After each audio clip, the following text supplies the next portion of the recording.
someone says something, because I'm already in this elevated state, Yeah, right? heightened state. In Yeah. this heightened, continuous heightened state, right? That anything anyone says to you when you're not in a good headspace can sound negative, you know? Anything Right. someone says to you that's slightly sarcastic, and this is like very common when it's over Twitter or on the internet, because Okay. there's Yeah. there's no judgment of tone, you know. Yeah. So sometimes people can try to say nice things that because you're not in a right Right. headspace, Yeah. everything seemed bad.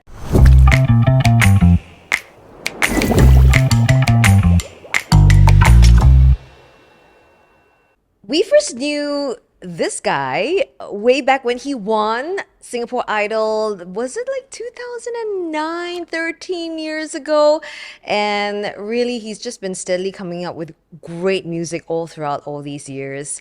And we haven't scratched the surface of who he is. And we Wow. never have enough time to talk at length about what goes on in his brain. And I've always told him like he's so interesting to talk to. So he's here. Sezairi, welcome. Thanks for having me. Thank you for being here and Nice to taking the finally time. be here with you. I was really looking forward to this. I think we wanted to have you for a very long time. Yeah. So I'm glad we are here seated Thank you. to chat. Well, let's start with like, well, what's in your headspace right now? Wow. I just released an album, Yeah. and every time I release an album, it kind of feels like, you know, when you wake up in the morning, you're kind of getting ready to take a dump, Yeah. and that unless you do that, your whole day is gonna be ruined. Yeah. It feels like that, like the moment after the dump. Now it's like, okay, so now let's start the actual day. But I'm glad about it because it's a very familiar feeling, this taking a dump for Yeah, me. Yeah. yeah. Prior to coming in here, I mean, we just had a quick little chat, and then you were sharing with me a lot about stuff that you were going through, stuff that I didn't even know Yeah. that you were going through. Tell us however much you want. I mean, like, you know, whether how anxiety and depression has affected your life. Oh, I suffer from a lot of anxiety and depression. It's so bad that like when I was doing the whole idol thing, right? Yeah. Something started to happen with my body. I wasn't sure why. I vomited before I went on stage. Every time, every week, right? Yeah. At the back of the MediaCorp, what was it called? The studio, TV studio, TV theater. Yeah, TV theater. Yeah, Oh my MediaCorp, gosh. old school MediaCorp Yeah. TV theater. Yeah, I used to vomit. So everyone of the idol crew, they knew that I needed like something sour, like Yeah. starfruit juice or something. There's always plum juice Yeah. and starfruit juice at the back. Someone would help me get it because I'll vomit every time before I go on stage. And this is the most frustrating part, right? Is that you feel it coming up and your body is just squeezing all the anxiety out of you. But at that point, I didn't know it was anxiety, right? Yeah. And before I go on stage, I'm feeling this, I'm about to throw up. And just as I sing the first line, right, I crap you not, it goes away. Wow. And that is the most frustrating thing because before I sing, it sounds like hell. Yeah. Like I have to go through this unnecessary hell. Gosh, yeah. And I have to keep telling myself that it'll be fine when I sing the first line, it'll be fine, it'll be fine. And I go to the doctors for it, right? And they're like, oh, maybe it's your. I went to ENT specialist and I was thinking it's because my throat dries up before I sing. I always think that, like, oh, I have a very dry throat. That was the excuse I gave Right. myself. And I used to chug a lot of water. I used to drink like, I still do. I drink like 6 or 7 liters of water a day. Like, I bring a huge water bottle with me everywhere I go because of the anxiety that my throat will get dry. Right. Like this okay. throat dry thing, I really cannot tahan it. Yeah.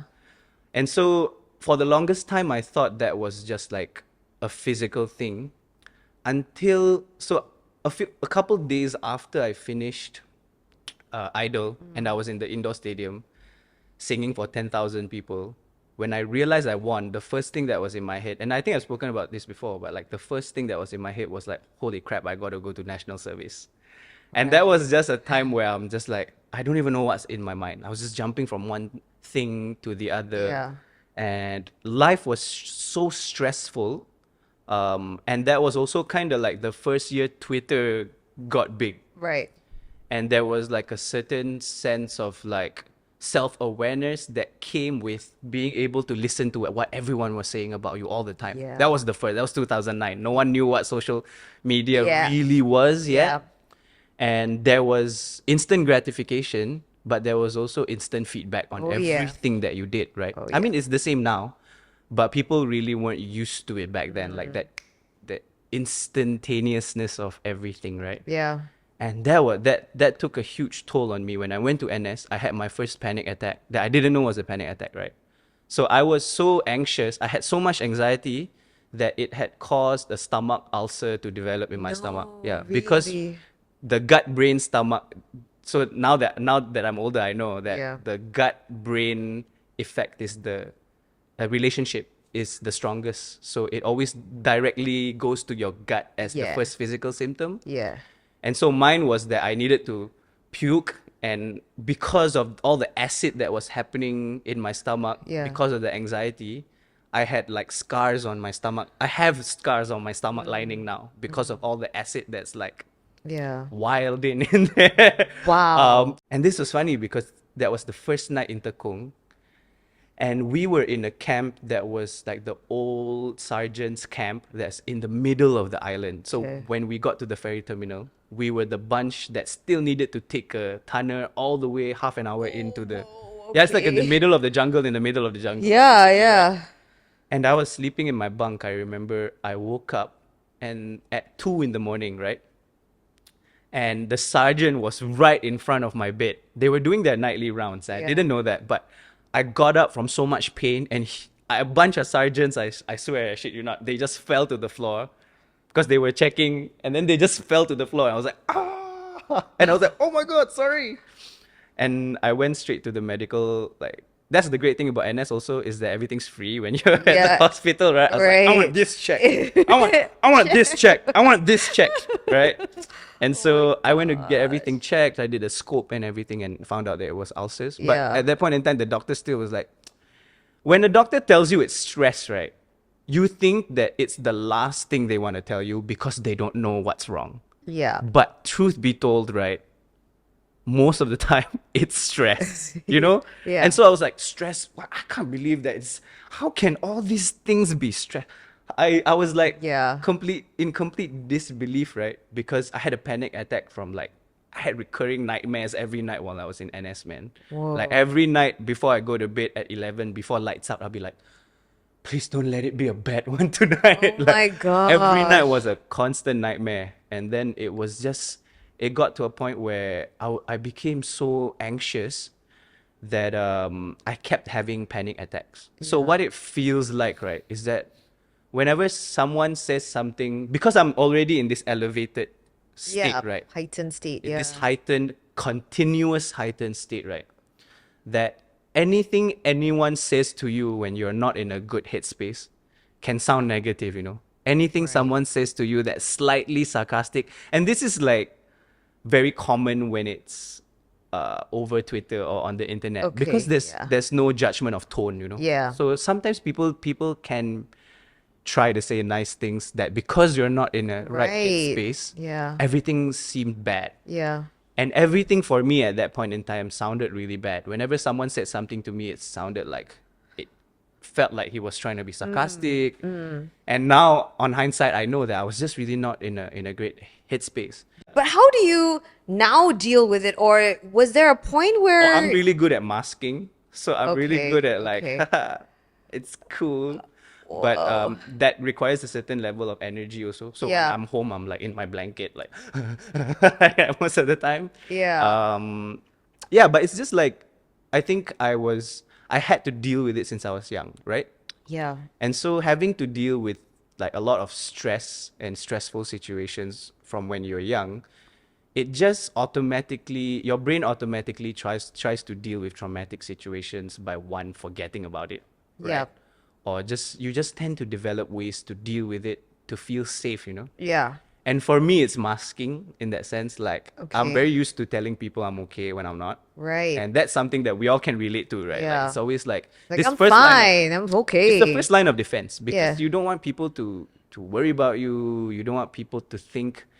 There's this fear of people judging you for Yeah. not being okay, you know? Yeah. And as I grew older, like, I'm very thankful that I have a partner who is completely understanding and forces me to engage these kinds of things. You know? Right, She forces okay. me, like, you need to go see a therapist. Yeah. It's like, you need to go and see the doctor about your. And she eggs me on to do it. Yeah. And I've never thought about going for therapy and stuff until like about 5-6 years ago.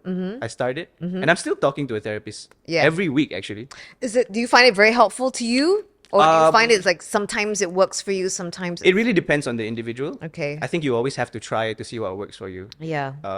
With regards to your mental health and like just the sheer amount of like information, disinformation, because I feel like science and technology hasn't even caught up yet. You know, there's a DSM statistic manual, the DSM-5, which is the latest one. Okay, what's DSM? So the DSM-5 is the Diagnostic Statistical Manual, Okay. and we are at the 5th edition right now. Okay.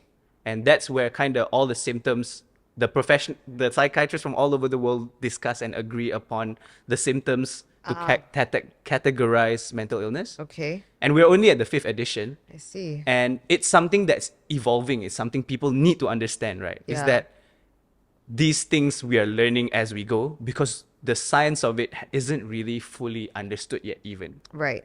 It's something that's currently being worked on. And so it's something where if you get a diagnosis and you get medication and stuff, it's not a one catch solution. You know? Yeah. People really need to get this core foundational information that there's no one fix for everything. Yeah. And so for me, like with the depression and the anxiety and stuff, like I've had medication, I've had therapy, and I feel like cognitive behavioral therapy, which is CBT, which is like kind of talking therapy, Yeah. it works best for me because Okay. I believe that I'm an individual that can rationalize a lot of these things while not being so egoistic about it. I think the important thing is also checking your ego Yeah, and your at the pride out the door and just Yeah. seeing things as how you're not familiar with at all. Yeah. Like you literally have to sit there and go like, I don't know anything. Yeah. Only then will you be able to learn something. Yeah. Yeah, you got to sit there, admit you don't know anything. Listen to the useful thing for me is letting someone listen to my experience and helping them help me validate it, you know, and going like, this thing you went through is really hard. Because when you're going through a hard thing in your life, when you've gone through trauma or whatever, right, it's normal to you. Yeah. So especially when you grow up with it, right, it's your benchmark, you know. Yeah. It's literally your baseline. You think in your head, even though some people tell you this is messed up or whatever, in your head, because that is your experience, Yeah. you think it to be true, you know. Yeah. And so you think everyone else is kind of like this. Oh, no, you mean you don't get angry when someone cuts you in front? And you know, like when you get so triggered easily and you think the world is like that. Or whatever your experience is, you always think that everyone experiences it the same way too. Yeah.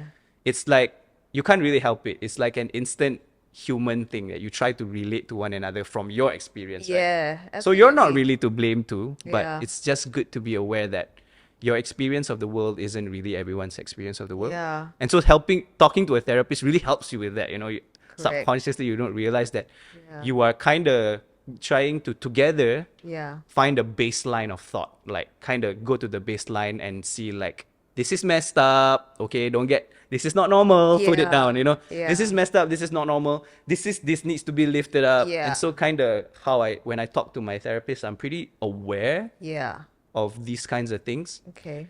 And that really, it sucks sometimes because it really boils down to having a good therapist. I was just gonna ask, was it easy for you to find a good Oh, I've therapist? talked to so many therapists, Yeah. and not all of them are great, but all of them have good intentions. When I talk to you, I feel like you've worked out a lot of things in your brain, or you you try to. Sometimes I feel like in my life I spend so much time working on myself and not so much time working on other things also, you know, like that's good. I mean, the journey that you have with yourself is the most important one. yeah, right? like in a conversation of people in my age, they'll be like, oh, I invested in this, and I made this much, and like I bought a new Mercedes, and I'm like, I talked about my anxiety with my therapist today, you know? That's and a like win. That's a just win. the amount of time that I partition to take care of myself Yeah. now that I'm in my 30s is actually substantial, that it surprises me even, you know, Yeah. like how much one person needs to actually live a fulfilled life and be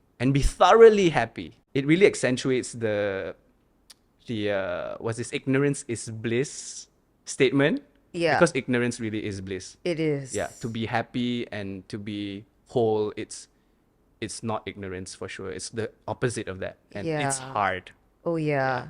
I think sometimes it is easier to sort of ignore everything, but sometimes you're not brave enough to sort of dig deep and find out the parts of yourself that you need to. I mean, we're also distracted by a thousand things happening around us.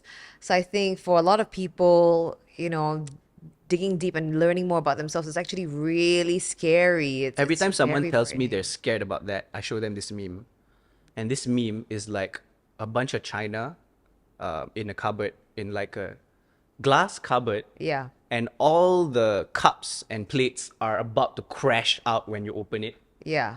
But you can see it from the outside, like the plates are going to fall out, Okay. right, of this glass cupboard. Okay. And you know when you open it, it's all going to crash. Yeah. Right?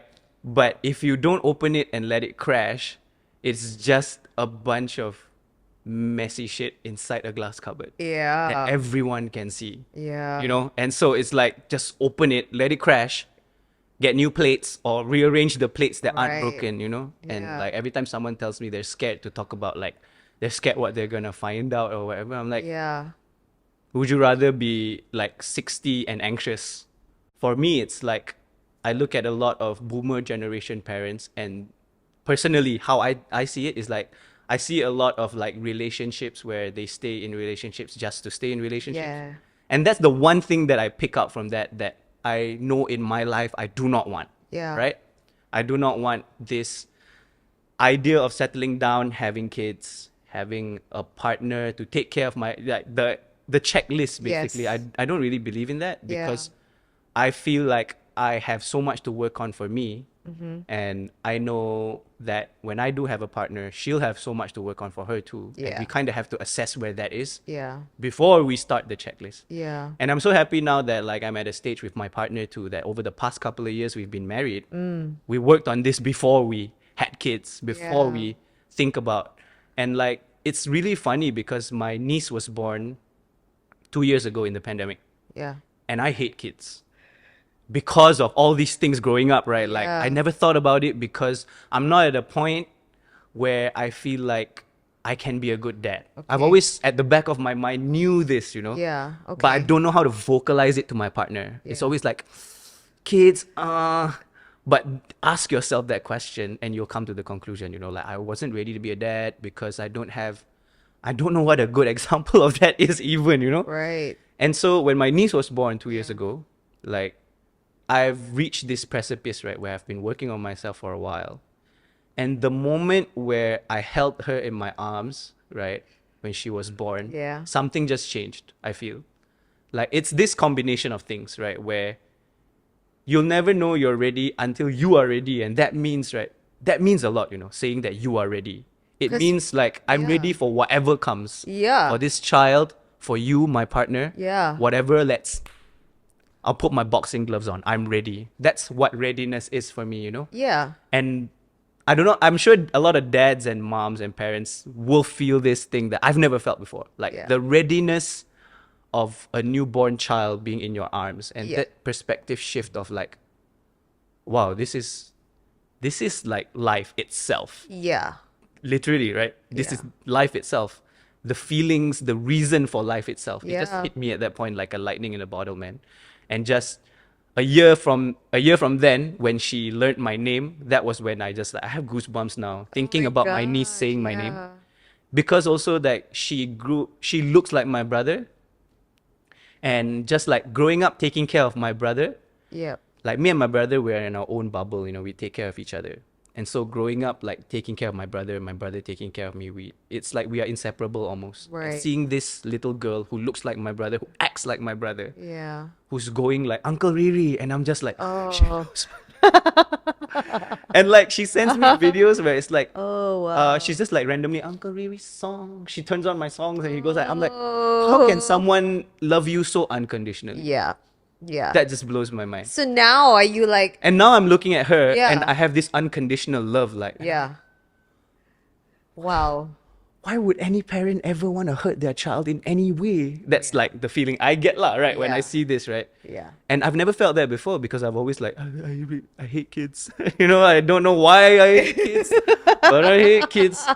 And now I love kids. And now I see it in a completely different way where it's like, holy crap, this is our literal future, guys. Like Yeah. anything that we want to make better, like we can better our lives so that their lives can be better. Yeah, You know? absolutely. And so like, I don't know, the past couple of years, going to therapy and kind of like learning more about myself has impacted my life in so many positive ways.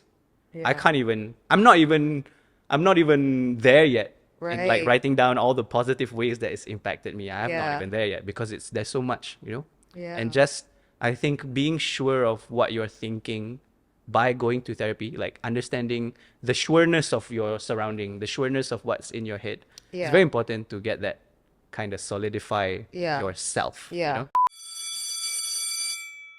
So, Sezairi, we've got some pens and paper here. Okay. Yeah, we would love for you to write a message, a mental health message to your fans or anybody who's watching right now. Okay. Yeah, I mean, whatever comes to your mind. If you want to draw something, you can. You can do whatever. I'm not really good at drawing, No worries. but I have been told that I have really nice handwriting.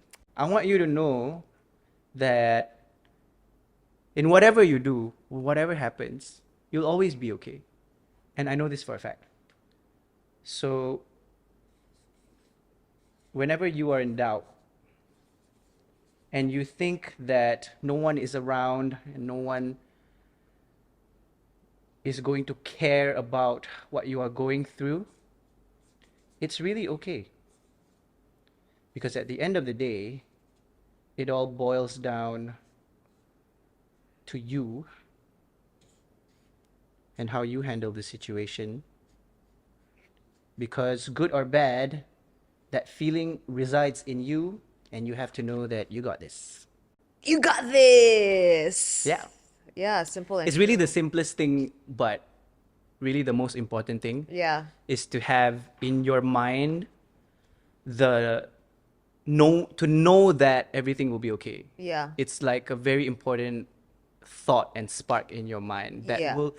will inevitably help you with everything else, that is every other grand problem that will come to you in your life. Yeah. Knowing that through it all, everything will be okay. Now we've got a take a break segment where we just sort of take a bit of a mind break. Sure.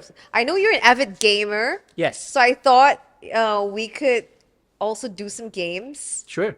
but some old school games. Okay. Should we play some? All right. Oh my God, I used to love these. I used to love these as a kid. I don't even know what they're called. Oh, it's actually called Mum chocolate candy. I would run around the house with my brother and putting my tongue through this. Going, "Ah." That's nasty. Shouldn't do that. You don't know what these are? Let me teach you. Oh my God. Okay. Oh my God, Jean. This. Older millennial children will remember this. I never made this. Yeah, so there's instructions on how to put it together at the back. Oh. And you get all these, like, you can collect all of these. There's Oh, all I these different- see. Oh my gosh, this is so cute. Yeah, wow, where did you even get these in? I don't make these anymore. Oh, there it is. Oh my gosh. Okay, this is the most important part of the physics, okay? Okay. Is that once you put in all these, the tail and the wing, Yeah. and make sure that it's aligned properly, Oh, right. this is the most important part. The The propeller. front, yeah, the propeller, because it weighs the front so that it travels straight.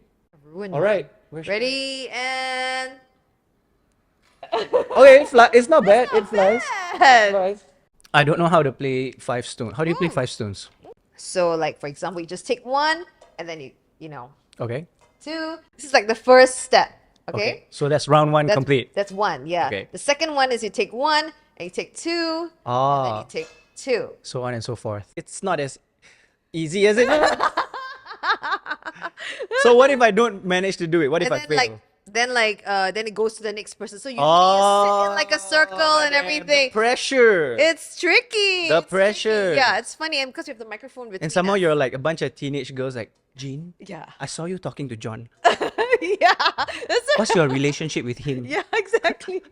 Thank you, Sezairi, for being here today and for sharing. We always love having you, and it's so nice to have you open up your heart to everyone. I think everyone's Thank you for having me. hey, you're so welcome. And I think if, as long as we get one person who has picked up something from today, I think this podcast has pretty much been a success. I hope Thank so. you. Thank you. And a big thanks to my village at Serangoon Garden for supporting this podcast as well. Till the next episode. Bye, guys.